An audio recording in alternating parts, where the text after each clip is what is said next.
Welcome you all. দেখো, এটা নির্মাণ সহায়কের আমাদের স্মার্ট রিভিশন সিরিজের ফিফথ সাবজেক্ট স্টার্ট করছি। এটা হচ্ছে হাইড্রোলজি। ঠিক আছে, হাইড্রোলজি খুব একটা বড় সাবজেক্ট না, খুব ছোট সাবজেক্ট, কিন্তু কোশ্চেন আসে এখান থেকে, কোশ্চেন মাস্ট আসবেই আসবে। সেগুলো দেখবো আমরা। এখানে হাইড্রোলজির মধ্যে দেখো আমাদের 8টা চ্যাপ্টার আছে, ছোট ছোট চ্যাপ্টার, খুবই ছোট সাবজেক্ট।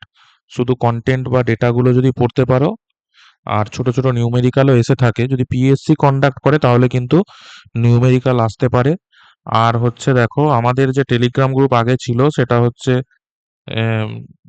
ফোন চেঞ্জ করার পরে সেটা ডিলিটেড হয়ে গেছে। নতুন টেলিগ্রাম গ্রুপ আমি লিঙ্ক শেয়ার করে দেবো, সবাই জয়েন করে যেও। আর আমাদের হোয়াটসঅ্যাপ গ্রুপের লিঙ্কও ডেসক্রিপশনের মধ্যে পাবে, ডেসক্রিপশনে লিঙ্কগুলোতে ফলো করতে পারো।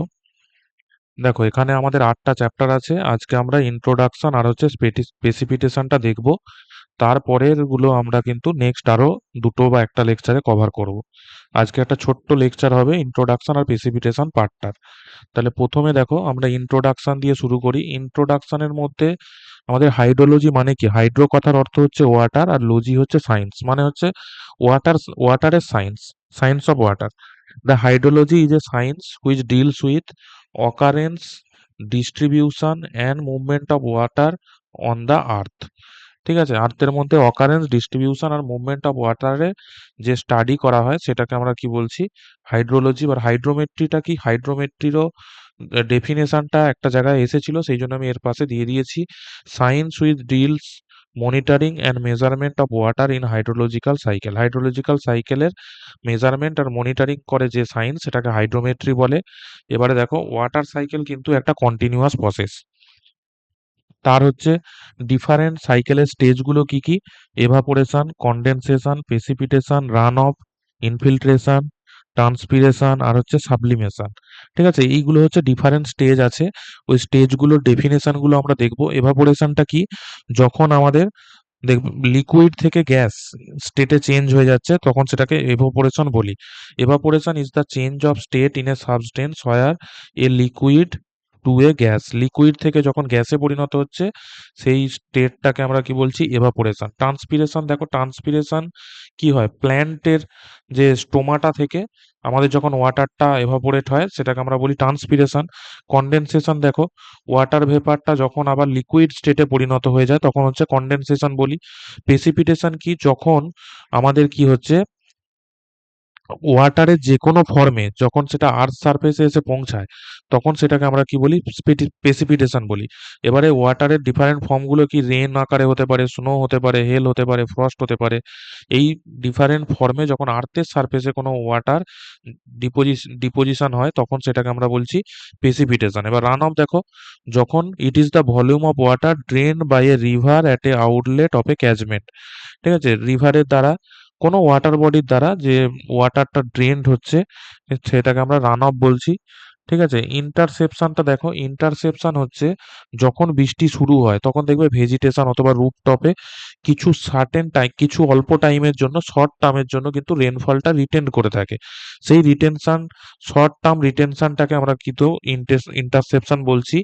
এই হচ্ছে ইন্টারসেপশনটা, ইন্টারসেপশন যে লসটা সেটা কিন্তু যখন বৃষ্টি শুরু হয়, স্টর্ম শুরু হয় তখন কিন্তু মোর হয়, পরে কিন্তু সেটা কমে যায়, কমতে থাকে। ইন্টারসেপশন লস আর due to evaporation from the water caught on vegetation surface like leaves and branches। গাছের পাতা বা ব্রাঞ্চে, ঠিক আছে, যেগুলো জলটা আটকে থাকে একটা সার্টেন শর্ট টার্মের জন্য, বা রুফ টপে বলতে পারো, সেইটাকে বলছি ইন্টারসেপশন লস। ঠিক আছে, ইন্টারসেপশন লসটা যখন স্টর্ম স্টার্ট হয় তখন কিন্তু মোর হয়, তারপরে কিন্তু সেটা কম হয়।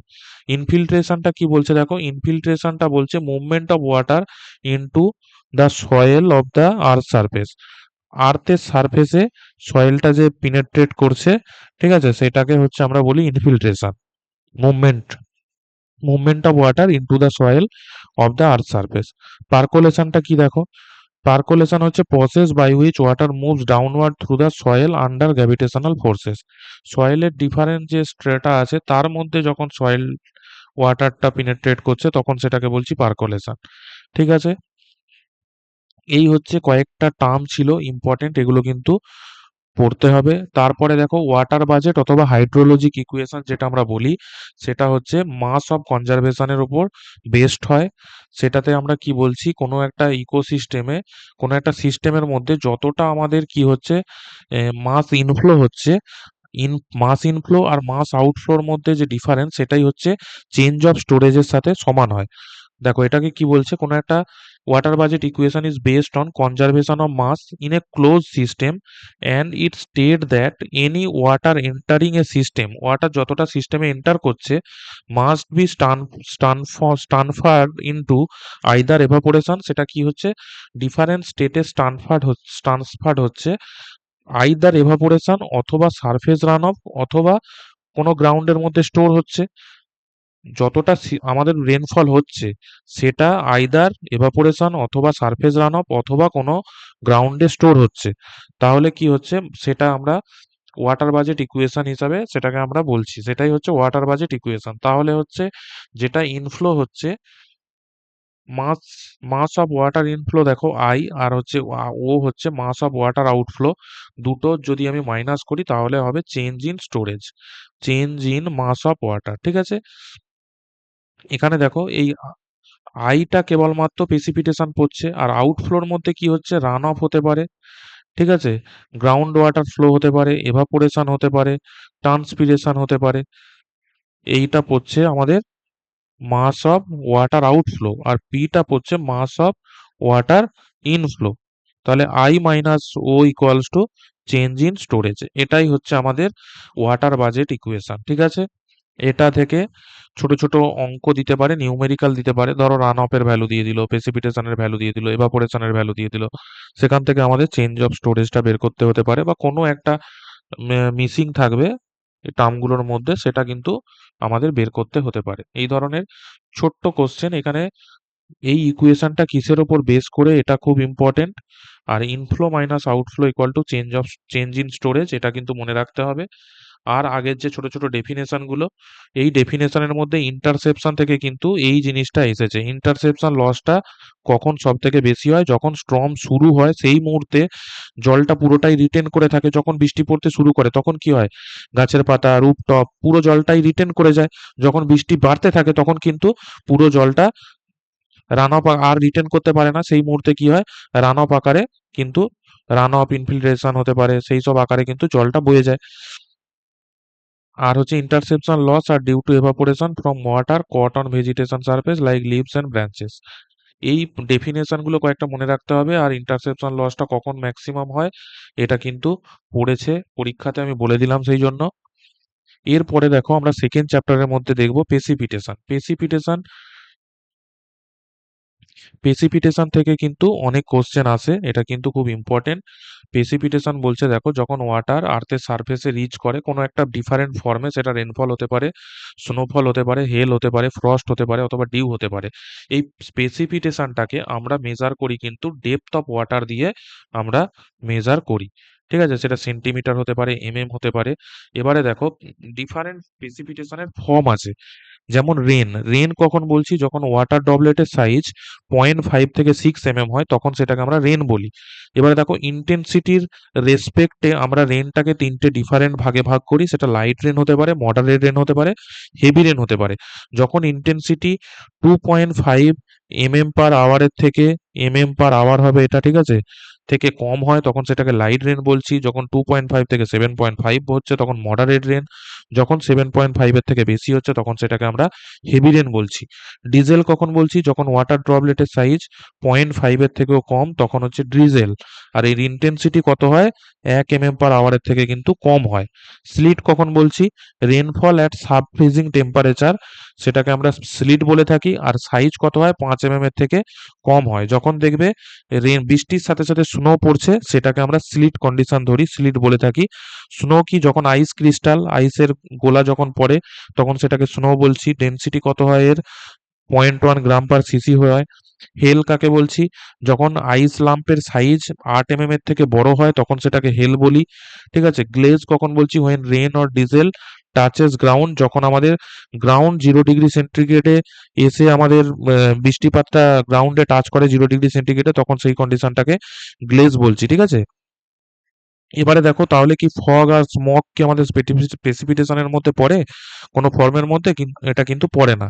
ঠিক আছে, এই ফগ আর স্মগ, ঠিক আছে, স্মগটা হচ্ছে স্মোক প্লাস ফগ, এই দুটো কিন্তু প্রেসিপিটেশনের কোনো ফর্ম নয়। এবারে দেখো ভিরেজটা হচ্ছে যখন রেন ড্রপ কি বলছে, আমাদের অ্যাটমসফিয়ারের মধ্যেই কিন্তু বৃষ্টিপাতের আকারে আসে, কিন্তু সেটা অ্যাটমসফিয়ারের মধ্যেই এভাপোরেট হয়ে যায়, সেটা আর্থের সারফেসে এসে পৌঁছায় না, তখন সেটাকে ভিরেজ বলছি। Rain drops evaporates before reaching the আর্থে পৌঁছানোর আগেই এভাপোরেট হয়ে যাচ্ছে, সেই কন্ডিশনটাকে ভিরেজ বা ভিরগা বা এই ধরনের একটা প্রোনাউন্সিয়েশন হয়, এটা মনে রাখবে, ভিরেজ। ঠিক আছে, তারপরে দেখো প্রেসিপিটেশনের এই দুটো আমরা ডেফিনেশন বলে দিয়েছি। এবার টাইপস অফ প্রেসিপিটেশনের মধ্যে কনভেক্টিভ প্রেসিপিটেশন কখন হয়? যখন টেম্পারেচার ডিফারেন্স ক্রিয়েট হয় তখন হচ্ছে কনভেক্টিভ প্রেসিপিটেশন হয়। এবারে ওরোগ্রাফিক প্রেসিপিটেশন ইন্ডিয়াতে মনে রাখবে, আমাদের ওরোগ্রাফিক এর জন্যই, আমাদের ব্যারিয়ারের জন্যই, টোপোগ্রাফিক্যাল ব্যারিয়ার যে হয় সেই ব্যারিয়ারের জন্যই ম্যাক্সিমাম প্রেসিপিটেশন হয়ে থাকে, মানে ওরোগ্রাফিক প্রেসিপিটেশন আমাদের ইন্ডিয়াতে কিন্তু ম্যাক্সিমাম হয়। এবারে দেখো এই আমাদের যে লিওয়ার্ড আর উইনওয়ার্ড সাইড আছে, ঠিক আছে, উইনওয়ার্ড সাইডে দেখবে এইটা হচ্ছে উইনওয়ার্ড সাইড, এখানে ম্যাক্সিমাম বৃষ্টিপাত হয়, সেই জন্য এটাকে উইনওয়ার্ড সাইড বলছে। আর এইদিকে খুব কম অথবা বৃষ্টিপাত হয়ই না, সেটাকে হচ্ছে লিওয়ার্ড সাইড বলে। ঠিক আছে, এটা হচ্ছে ব্যারিয়ার, টোপোগ্রাফিক্যাল ব্যারিয়ারের জন্য এই ধরনের বৃষ্টিপাত হয়ে থাকে। ফ্রন্টাল প্রেসিপিটেশন কি বলছে? যখন কোল্ড আর ওয়ার্ম এয়ার, যখন হচ্ছে difference between cold and warm and cold front, দুটো ডিফারেন্স কন্ডিশন যখন তৈরি হয়ে যাবে ওয়ার্ম আর কোল্ডের মধ্যে, তখন কিন্তু ফ্রন্টাল প্রেসিপিটেশন হয়। আর সাইক্লোনিক কখন হবে? যখন প্রেসার ডিফারেন্স তৈরি হয়। এই পার্টিকুলার টার্মগুলো দিয়েই কোশ্চেন আসে, সেই জন্য আমি টেবিল ফরম্যাটে দিয়েছি, মনে রাখতে হবে। সাইক্লোন দেখো টোপোগ্রাফিক সাইক্লোন অথবা অ্যান্টি সাইক্লোন হতে পারে। টোপোগ্রাফিক্যাল সাইক্লোনে কি হচ্ছে, লো প্রেসার ক্রিয়েট হচ্ছে, আর হচ্ছে অ্যান্টি ক্লকওয়াইজ উইন্ড হয়, সেটা নর্দার্ন হেমিস্ফিয়ারে হয়। আর দেখো এখানে হাই প্রেসার ক্রিয়েট হবে, ক্লকওয়াইজ উইন্ড তৈরি হয়, এটা হচ্ছে সাউদার্ন হেমিস্ফিয়ারে হয় অ্যান্টিসাইক্লোন, এটা হচ্ছে মনে রাখতে হবে। এরপরে দেখো কিছু নোট পয়েন্ট আছে আমাদের। Percentage of earth covered by ocean কত হয়? 71% হয়। টোটাল কোয়ান্টিটির দেখো 97% ওয়াটার কিন্তু স্যালাইন হয়। ঠিক আছে, আর কি বলছে, the percentage of total quantity of fresh water in the world available in the liquid ফর্মে কত পার্সেন্ট থাকে? 30%। অ্যানুয়াল অ্যাভারেজ রেনফল আমরা 35 বছরের ডাটা নিয়ে মেজার করি। ঠিক আছে, আর অ্যাভারেজ অ্যানুয়াল রেনফল ইন্ডিয়াতে 119, এটা 120 সেন্টিমিটারও থাকে অনেক জায়গায়, এটা কাছাকাছি যেটা দেয় 118ও দেয়, 118 থেকে 20 ধরে রাখতে পারো। রেনফল আমরা কখন কালেক্ট করি? 8:30টার সময় কিন্তু আমরা এভরি ডে রেনফল কিন্তু তার আগের দিনে যে রেনফলটা 8:30টার সময়, তার পরের দিনে আমরা মর্নিংয়ে কালেক্ট করি। এবারে বলছে কোনো দিন যদি 2.5 এর থেকে বেশি রেনফল হয়ে যায় তাহলে সেটাকে আমরা সেই দিনটাকে রেনি ডে হিসাবে কনসিডার করি।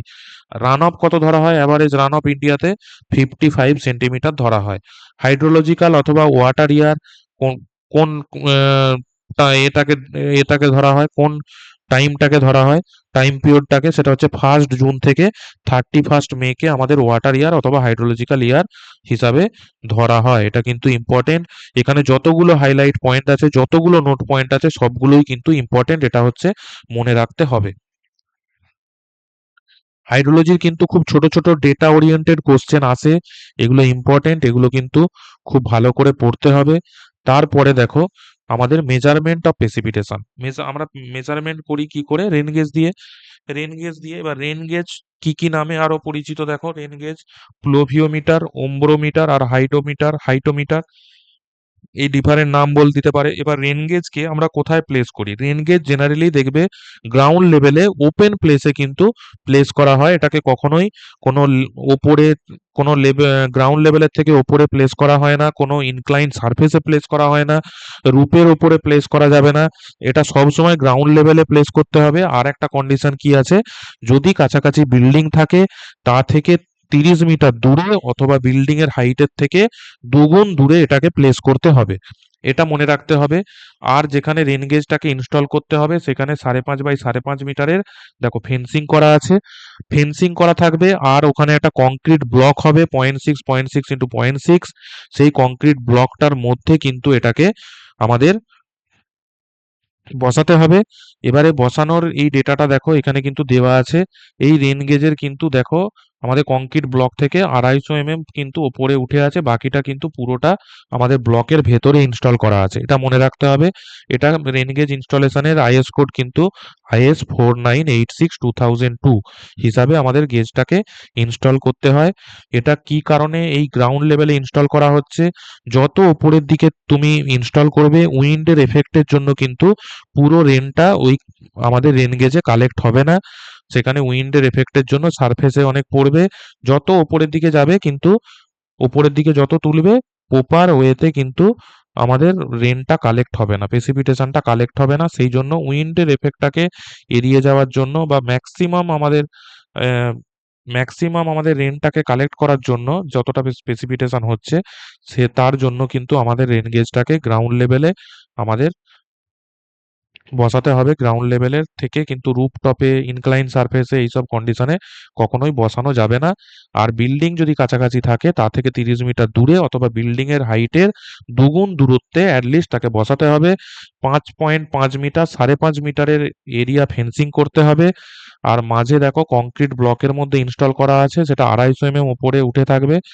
আর বাকিটা কিন্তু পুরোটাই হচ্ছে কংক্রিট, যে কংক্রিটটা কাস্ট করব তার ইনসাইডে প্লেস করে দিতে হবে। এই হচ্ছে প্রসিডিওর, এটা মনে রাখতে হবে। এরপরে দেখো রেন গেজ আমাদের নন রেকর্ডিং হতে পারে অথবা রেকর্ডিং হতে পারে। নন রেকর্ডিং নন রেকর্ডিং হচ্ছে দেখো নন রেকর্ডিং এ থেকে আমরা ডেপথ অফ প্রেসিপিটেশনটা পাই। নন রেকর্ডিং এর মধ্যে সাইমন রেন গেজ ইন্ডিয়াতে কিন্তু অ্যাডপ্ট করা হয়, ইন্ডিয়াতে সাইমন রেন গেজ ইউজ করা হয়। আর সাইমন রেন গেজে যে কালেক্টিং ফানেলটা আছে তার ডায়া 12.7 সেন্টিমিটার, এটা মনে রাখতে হবে, এটা পরীক্ষায় আসে।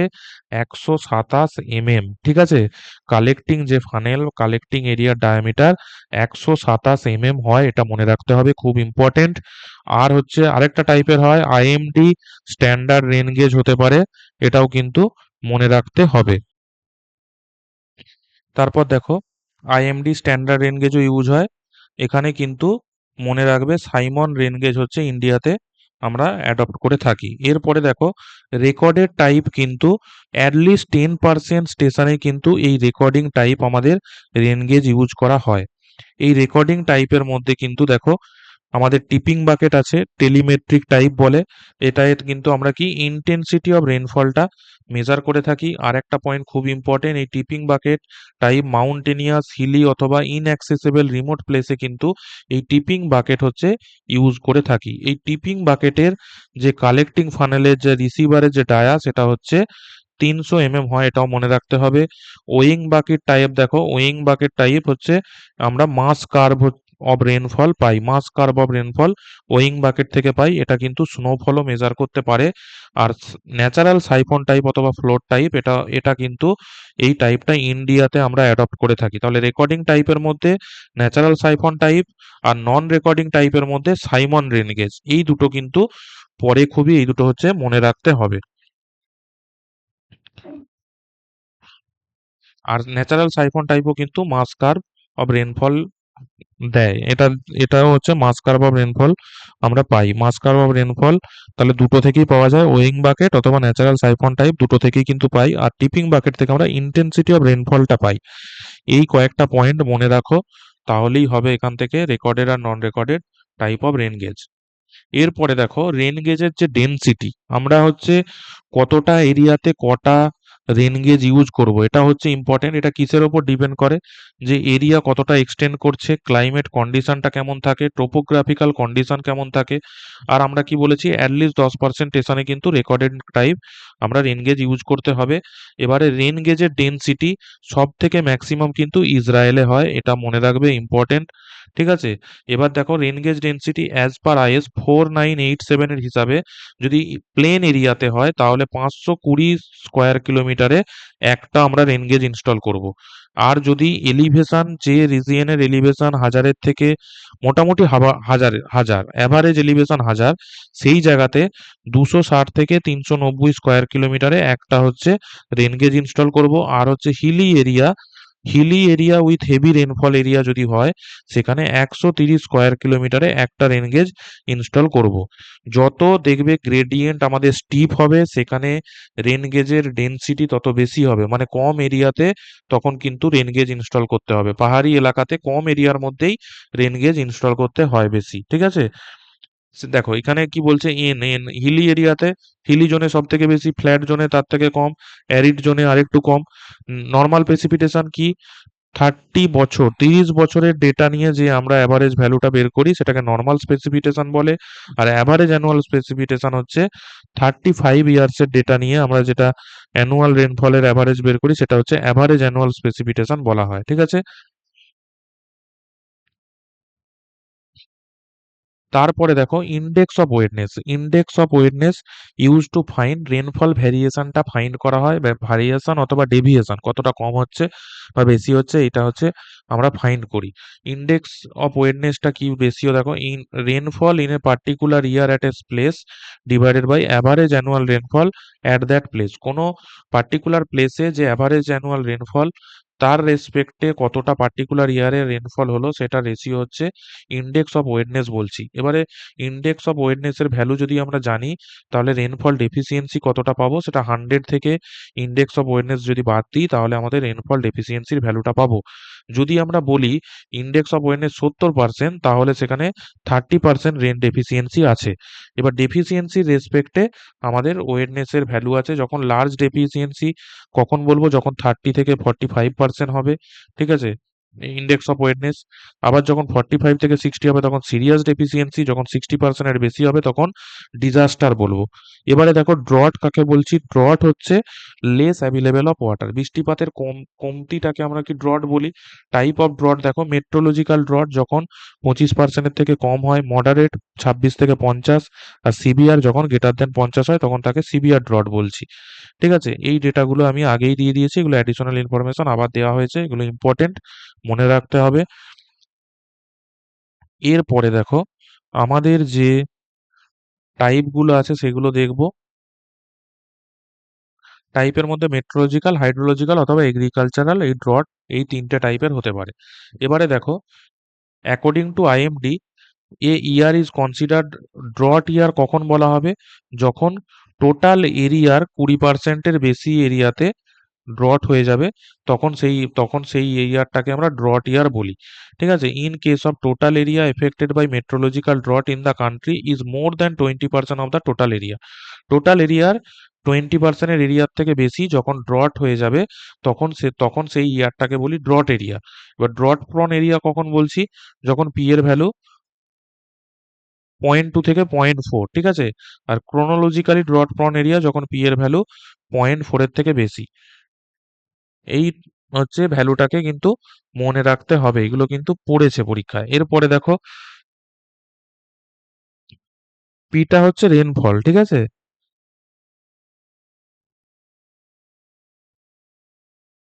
এবারে দেখো এই রেনফলের ভ্যালুগুলো, optimum number of rain gauge, সেটা কিভাবে বের করব, দেখো এন অপটিমামের ভ্যালু আমাদের সিভি ডিভাইডেড বাই এপসাইলন তার স্কয়ার। সিভিটা কি, কোফিসিয়েন্ট অফ ভ্যারিয়েশনটা কত তার রেসপেক্টে আমাদের allowable percentage of allowable error যদি ভাগ করে তার স্কয়ার করি তাহলে কিন্তু optimum number of rain gauge আমরা পাবো। এবারে হচ্ছে কোফিসিয়েন্ট অফ ভ্যারিয়েশন, সিভির ভ্যালুটা কি করে পাবো, sigma by P average into 100 করলে আমরা কোফিসিয়েন্ট অফ ভ্যারিয়েশনের ভ্যালুটা পাবো। তাহলে আমাদের যখন দেখবে এক্সিস্টিং আমাদের কিছু রেন গেজ আছে আর আমাদের অপটিমাম পাচ্ছি কিছু আলাদা, সেই টোটালটা থেকে যদি এক্সিস্টিংটা মাইনাস করি তাহলে এই additional number of rain gauge আরো আমাদের ইনস্টল করতে হবে। এই টাইপেরও কোশ্চেন পড়ে। শুধু টোটাল কতটা লাগবে সেটা দেয় না, বলে দেয় আমাদের 6টা আছে কিন্তু লাগছে 9টা, তখন 9 থেকে 6টা বাদ দিয়ে 3টে অ্যাডিশনাল রেন গেজ আরো ইনস্টল করতে হবে। এই ধরনের ভ্যালু পড়ে। স্ট্যান্ডার্ড ডেভিয়েশনের ভ্যালু দেখো, স্ট্যান্ডার্ড ডেভিয়েশনের ভ্যালু এইভাবে বের করতে পারি। কোনো পার্টিকুলার স্টেশনের রেনফল তা থেকে টোটাল যে অ্যাভারেজ সেই মাইনাস করে স্কোয়ার করে n-1 করলে তার রুট করলে সেটা আমরা স্ট্যান্ডার্ড ডেভিয়েশন পাই। এটা হচ্ছে এই ফর্মুলাটা সবাই আগেও দেখেছো, কংক্রিটের ক্ষেত্রেও স্ট্যান্ডার্ড ডেভিয়েশন বের করাতে লাগে। এই মিন রেনফল পি অ্যাভারেজটা কি হয়, যতগুলো রেন গেজ স্টেশন আছে তার রেনফলের আমাদের অ্যারিথমেটিক সাম করলে সেটা হচ্ছে অ্যারিথমেটিক মিন করলে সেটা হচ্ছে মিন রেনফল হচ্ছে। আর percentage of accuracy equals to 100 minus percentage of error. Percentage of error যেটা আসবে 100 থেকে মাইনাস করলে আমাদের পার্সেন্টেজ অফ অ্যাকিউরেসি বেরোবে। এটা মনে রাখতে হবে। এখানে এন হচ্ছে number of rain gauge, number of available rain gauge, এটা হচ্ছে মনে রাখতে হবে। এই কয়েকটা জিনিস কিন্তু মনে রাখতে হবে।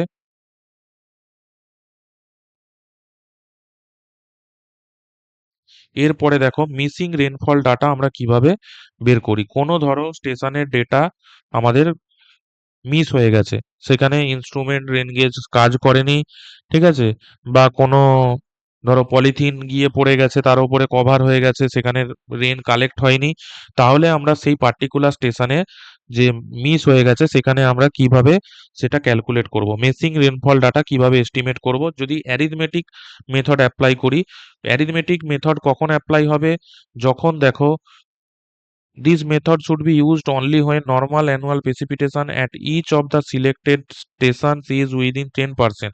একটা স্টেশন থেকে আরেকটা স্টেশনে ধরো এটা 10 আছে, ঠিক আছে, তারপরেরটা আছে 10.6, 10%-এর বাইরে কিন্তু ভ্যারিয়েশন যদি না থাকে তখন আপনি এই অ্যারিথমেটিক বা সিম্পল মিন মেথড ইউজ করে আমি পিএক্স এর ভ্যালুটা বের করে নেবো। এবার যদি মোর দ্যান 10% ভ্যারিয়েশন বেশি থাকে, ধরো একটাতে 10 আছে, একটায় 12 আছে, একটায় 14 আছে, তাহলে একটা স্টেশন থেকে একটা স্টেশনের ভ্যারিয়েশন 10%-এর থেকে বেশি, তখন কিন্তু আমরা PX by NX 1/m, P one by A one, P one by N one, পি2/n2 করে আমরা কিন্তু এই ফর্মুলার রেসপেক্টে বের করব, ঠিক আছে।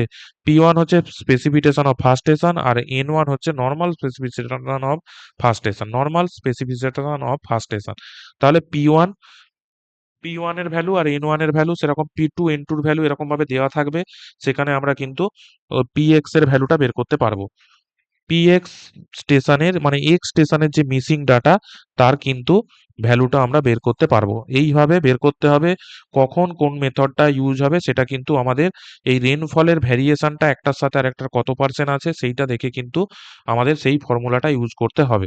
এরপরে দেখো মিন precipitation estimation over a catchment. Catchment এরিয়াতে কোনো একটা ক্যাচমেন্টের মিন প্রেসিপিটেশন বের করার যে ডিফারেন্ট 3টে মেথড আছে সেটার মধ্যে দেখো অ্যারিথমেটিক্যাল মেথড, এটা সব থেকে কিন্তু লিস্ট হয়, অ্যাকুরেসি খুব কম হয় এবং ইজি হয়, খুব সিম্পল এবং অ্যাকুরেসি খুব কম, ঠিক আছে।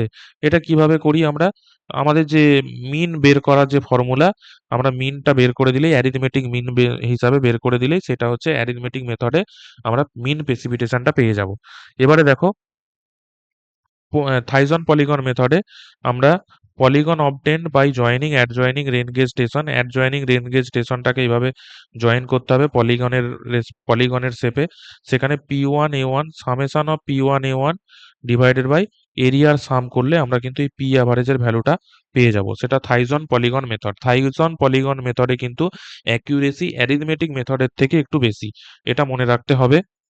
এরপরে দেখো সব থেকে অ্যাকিউরেট মেথড হচ্ছে আমাদের আইসোহাইটাল মেথড, ঠিক আছে। আইসোহাইটাল মেথডে কি হয়, ইকুয়াল যে রেনফল স্টেশনগুলোকে আমরা একসাথে মার্ক করি, একসাথে আইডেন্টিফাই করি, ঠিক আছে, সেই রেসপেক্টে আমরা কিন্তু দেখো এটা সুইটেবল হয় হিলি রিজিয়ানে। ফর্মুলাটা দেখো P1 P2 / 2 ইকুয়াল রেনফলের যে স্টেশনগুলো হবে তার আমরা অ্যাভারেজ নিয়ে সেইটার যে এরিয়ার রেসপেক্টে গুণ করে তাকে এরিয়া দিয়ে ডিভাইড করব, সাম করে তাকে এরিয়া দিয়ে ডিভাইড করলে আমরা পি অ্যাভারেজ ভ্যালুটা কিন্তু পাবো। এটা হচ্ছে সব থেকে accurate method.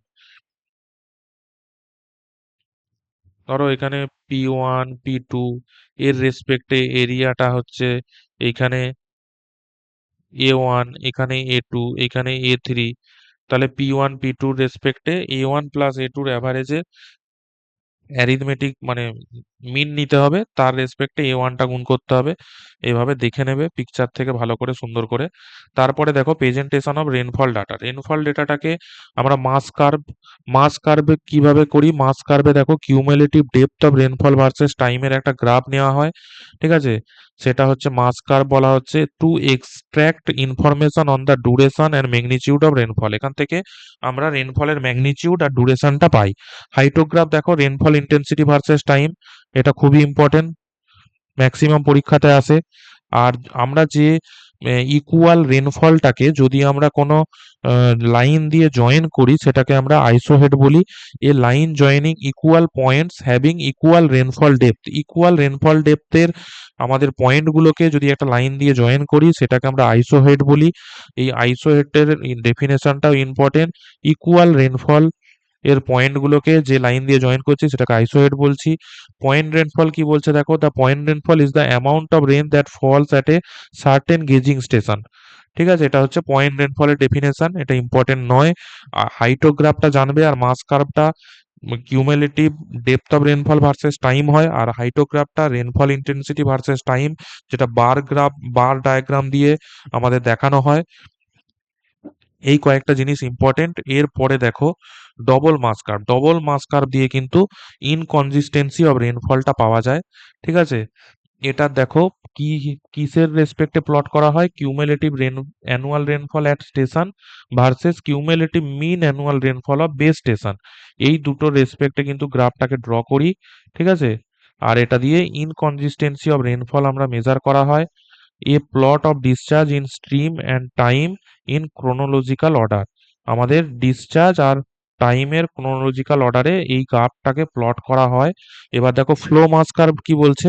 Cumulative discharge volume and time in chronological order, ঠিক আছে? কিউমুলেটিভ ডিসচার্জ ভলিউম আর টাইম তার ক্রোনোলজিক্যাল অর্ডারে এই ফ্লো মাস কার্ভটাকে প্লট করা হয়। ফ্লো ডিউরেশন কার্ভটা কি দেখো, stream discharge against the percentage of time the flow is equal or exceed. এইগুলো কার রেসপেক্টে কার গ্রাফটাকে প্লট করা হয় এটা কিন্তু মনে রাখতে হবে, ঠিক আছে? নর্মাল এইটুকু জিনিস মনে রাখলেই হবে, এর থেকে বেশি কিন্তু ইম্পর্টেন্ট কিছু না। এবারে দেখো আইডিএফ, যেটা ইন্টেন্সিটি ডুরেশন ফ্রিকোয়েন্সি কার্ভ হয়, এটা হচ্ছে দেখো এটা ফলিং ফলিং কার্ভ হয়, দেখেই বুঝতে পারছো। আর এর ম্যাক্সিমাম ইন্টেন্সিটি বের করার আমাদের ফর্মুলা এটা, যেটা মনে রাখার দরকার নেই, এক্সামে আসবে না। ডেপথ এরিয়া ডুরেশন ডিএডি কার্ভটাও ফলিং কার্ভ। এটাতে কিন্তু যে রেন স্ট্রম হয় তার এরিয়াল ক্যারেক্টারিস্টিকটা জানা যায়। Areal characteristic of the rain storm, এটা কিন্তু ডিএডি কার্ভ থেকে জানা যায়, এটা মনে রাখবে। এখানে অ্যাভারেজ ডেপথের formula P bar equals to P0 into e to the power minus K A to the power N. এটা ফর্মুলাটা একটু দেখে রাখবে, ঠিক আছে? আর এখানে নোট পয়েন্ট কি বলছে, যখন এরিয়া সেম হবে অ্যাভারেজ রেনফল ডেপথ যদি বাড়ে স্ট্রম ডিউরেশন কিন্তু বাড়বে, ঠিক আছে? এই কার্ভটা কিন্তু এই ধরনের শেপে হয়, এটা ভুল দেওয়া আছে এখানে, এটা একটু দেখে নেবে, ঠিক আছে? এটা এভাবে দেখে নেবে। সেম এরিয়ার রেসপেক্টে যদি অ্যাভারেজ রেনফল ডেপথ বাড়ে সেখানে কিন্তু স্ট্রম ডিউরেশনটা বাড়বে। এটাই হচ্ছে নোট পয়েন্ট, এটা মনে রাখবে, এটাও ইম্পর্টেন্ট। এরপরে দেখো probable maximum specification. Probable maximum স্পেসিফিকেশনটা কি? The maximum possible rainfall for a given duration at a catchment area that is physically possible. কোনো একটা ক্যাচমেন্ট এরিয়াতে যেটা রেনফলের ম্যাক্সিমাম পসিবিলিটি কোনো একটা গিভেন ডিউরেশনে, সেটাকে বলছে প্রবাবেল ম্যাক্সিমাম প্রেসিপিটেশন। এটা কিভাবে বের করা হয়? পি বার প্লাস কে ইন্টু সিগমা। পি বারটা কি? মিন অ্যানুয়াল ম্যাক্সিমাম রেনফল, তার সাথে কে হচ্ছে ফ্রিকোয়েন্সি ফ্যাক্টর, আর সিগমা হচ্ছে স্ট্যান্ডার্ড ডেভিয়েশন। এই ফর্মুলাটা দিয়ে আমাদের ম্যাক্সিমাম প্রবাবেল প্রেসিপিটেশনটা বের করা হয়। এরপরে দেখো ফ্রিকোয়েন্সি অফ পয়েন্ট রেনফলে রিটার্ন পিরিয়ডটা কিভাবে? যদি উইবুল ইকুয়েশন ইউজ করি তাহলে N plus one by M, যদি হেজেন ফর্মুলা ইউজ করি এন বাই এম মাইনাস 0.5, আর ক্যালিফোর্নিয়া ইউজ করলে সেটা এন বাই এম। এটা কিন্তু মনে রাখবে। আর প্রবাবিলিটি অফ অকারেন্সটা কি হবে? 1/t হবে, p equals to 1/t। Are not occurrence বললে 1 মাইনাস পি করতে হবে, এটা অকারেন্সের ভ্যালু। আর যদি নট অকারেন্স বলে তাহলে 1 মাইনাস পি, পি এর জায়গায় 1/t বসিয়ে দিয়েছি দেখো। এটাই বোঝাচ্ছে। আর প্রবাবিলিটি অফ অকারেন্স, যদি 8 টাইমস অকারেন্স হয় n সাকসেসিভ, ধরো n বছরের মধ্যে, ধরো 5 বছরের মধ্যে 2 টাইম অকারেন্স হচ্ছে, তাহলে প্রবাবিলিটি কত? তাহলে সেখানে হবে NCR p two the power r q to the power n minus r। এগুলো ফর্মুলা বেস, তোমাকে পার্টিকুলার শুধু মনে রাখা ছাড়া আর কোনো উপায় নেই, এগুলো মনে রাখতে হবে।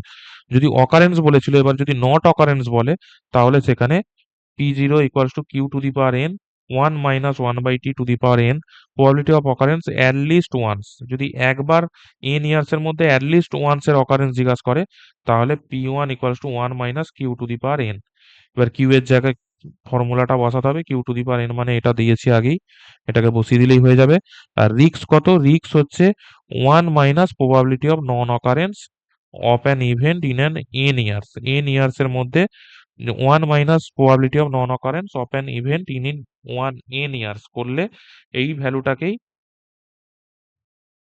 দেখো এই ভ্যালুটার এই ভ্যালুটা কিন্তু সেম, এটাকেই রিস্ক বলছি।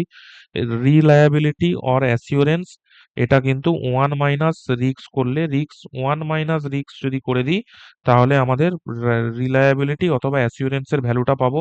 এটা হয় 1 minus 1 by T whole to the power n। এই ফর্মুলাগুলো কিন্তু কয়েকটা মনে রাখতে হবে। অকারেন্স মনে রাখলেই নন অকারেন্স পেয়ে যাবে, এই দুটোর মধ্যে একটা মনে রাখলেই হয়ে গেল। আর যদি n 5 বছরের মধ্যে 2 টাইম অকারেন্স, তার প্রবাবিলিটি জিজ্ঞাসা করেছে, তখন এই ফর্মুলাটা মনে রাখতে হবে। এরপরে যদি নট অকারেন্স বলে, তাহলে q to the power n, probability of occurrence at least once বললে 1 minus q to the power n। আর রিস্ক কি? 1 minus probability of non occurrence 1 minus q to the power n, এটা মনে রাখতে হবে। 1 minus এই ভ্যালুটাই অ্যাকচুয়ালি, দেখো 1 minus 1 minus T two the power n, এই ভ্যালুটাই রিস্কের ভ্যালু। আর রিলায়েবিলিটি দেখো 1 মাইনাস আর করলে কিন্তু রিলায়েবিলিটির ভ্যালুটা পাবো। এই কয়েকটা জিনিস মনে রাখতে হবে। টাইম অফ কনসেন্ট্রেশনটা কি বলছে? কোনো একটা ক্যাচমেন্ট এরিয়াতে কোনো একটা ফার্দেস্ট পয়েন্ট থেকে আমরা যে পয়েন্টে আমাদের আহ, রে- এটা মাপবো, ঠিক আছে, সেইখানে যদি আমরা দেখি সেই পয়েন্টটাতে পৌঁছাতে যে সময় লাগে, it is the time it takes the runoff from the most hydraulically remote point, সব থেকে ক্যাচমেন্ট এরিয়া ধরো ফার্দেস্ট পয়েন্ট, ঠিক আছে, সব থেকে দূরবর্তী পয়েন্ট। এই ধরো এইখান থেকে আসছে, এই পয়েন্টটা থেকে রেনফলটা আসতে আমরা ধরো এইখানে রেনফলটাকে মেজার করছি, ঠিক আছে। তো এই ফার সব থেকে দূরবর্তী পয়েন্টটা থেকে যখন এই ওয়াটারটা এখানে এসে পৌঁছাবে, সেই যে টাইমটা, তাকে আমরা বলছি টাইম অফ কনসেন্ট্রেশন, ঠিক আছে। Most hydraulically remote point in a watershed to reach a specific point of interest such as an outlet, যদি আউটলেট পয়েন্টে ওই ফার পয়েন্ট থেকে আসতে যে যে সময়টা লাগছে, সেটাকে আমরা টাইম অফ কনসেন্ট্রেশন বলছি, ঠিক আছে। এই দেখো, ধরো বৃষ্টি হচ্ছে, দুটো থেকে তিনটের মধ্যে বৃষ্টিপাত হচ্ছে, কিন্তু the entire basin area start contributing water at 3 p.m. To the outlet. তিনটের সময় কিন্তু এই আউটলেটে পুরো বেসিনের যে এরিয়াটা কন্ট্রিবিউট করছে ওয়াটার, রেনটা, ঠিক আছে। তখন তাহলে টাইম অফ কনসেন্ট্রেশন কত? দুটোর সময় চালু হয়েছিল, তিনটের সময় কন্ট্রিবিউট করছে, তাহলে সেটা 60 মিনিট, 1 ঘন্টা পরে। এটা কিন্তু মনে রাখতে হবে। টাইপ অফ কার্ভের দেখো কি হয়, হাইড্রোগ্রাফ কি? ডিসচার্জ ভার্সেস টাইম, ডিসচার্জ অথবা রান অফ ভার্সেস টাইম হচ্ছে হাইড্রোগ্রাফ। হাইড্রোগ্রাফ কি? Rainfall intensity versus time. Mass curve কি বলেছিলাম? Cumulative rainfall versus time. Double mass curve দেখো cumulative rainfall of a nearby station, আর হচ্ছে cumulative rainfall of constant station. এই দুটোর যদি রেসপেক্টে গ্রাফ বানাই, তাহলে ডবল মাস কার্ভ পাবো। আর DAD depth area duration curve হচ্ছে rainfall depth versus area versus time. এই কিন্তু পয়েন্টগুলো খুব মনে রাখতে হবে। টেবিল আকারে যেগুলো দিয়েছি মনে রাখবে, সেখান থেকে কিন্তু কোশ্চেন এসেছে, এইগুলো কিন্তু মনে রাখতে হবে। আজকে দেখো এখানেই হচ্ছে আমাদের এই লেকচারটার এন্ড। এর পরে যে সমস্ত লেকচারগুলো আছে, যে চ্যাপ্টারগুলো রয়েছে, সেগুলো পরবর্তী লেকচারে কভার করা হবে। আর ম্যাক্সিমাম দুটো লেকচারে কিন্তু হাইড্রোলজিও শেষ হয়ে যাবে। হাইড্রোলজি শেষ হলে আমাদের ইরিগেশনটা কিন্তু শুরু করব। হাইড্রোলজি খুবই ছোট্ট একটা সাবজেক্ট, আমাদের 2 ঘন্টা থেকে 2.5 ঘন্টার মধ্যে কিন্তু কভার হয়ে যাবে।